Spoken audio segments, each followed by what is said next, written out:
বাউলদের বই পুস্তকে লেখা আছে, মহিলাদের প্রথম মাসিকের রক্ত যদি পান করে রোগ বালাই দূর হয়ে যায়।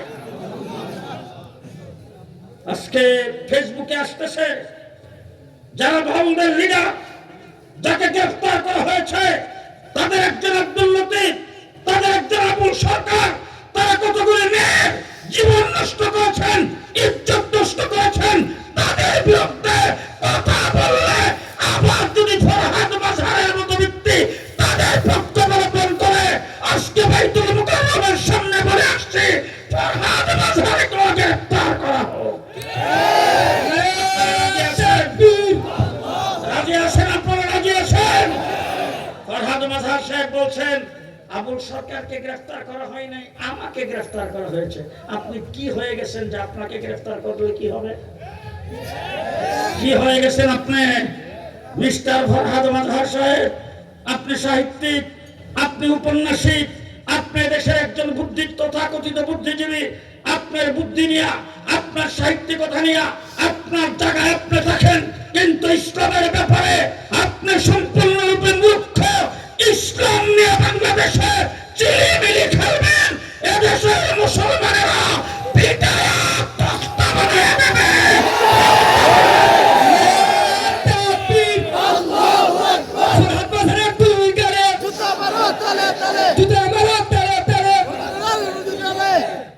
শেষ কথা আপনাদের সামনে, ইউনিভার্সিটিতে, শাহবাগে, প্রেস ক্লাবের সামনে, মানিকগঞ্জে এই বাউলদের পক্ষে যারা রাস্তায় নামতেছে, মানববন্ধন করতেছে, বাইতুল মুকাররমের সামনে বলে আসছে সামনে আগামী শনিবারের আগে যদি সেগুলি বন্ধ করা না হয়, তাদেরকে গ্রেফতার করা না হয়, সারা বাংলাদেশের আগুন জ্বালিয়ে দেওয়া হবে।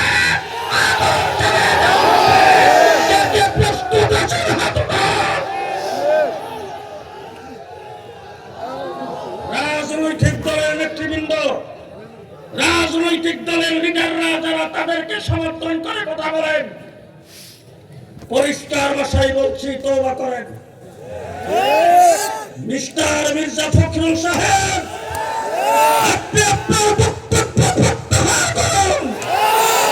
ডক্টর ইউনূস সাহেব বলেছেন বাউলদের উপরে যারা আক্রমণ করেছে তাদের মামলা গ্রহণ করা হয়েছে, তাদেরকে ধরা হবে। ধরার জন্য তিনি মানিকগঞ্জের প্রশাসনকে নির্দেশনা দিয়েছেন।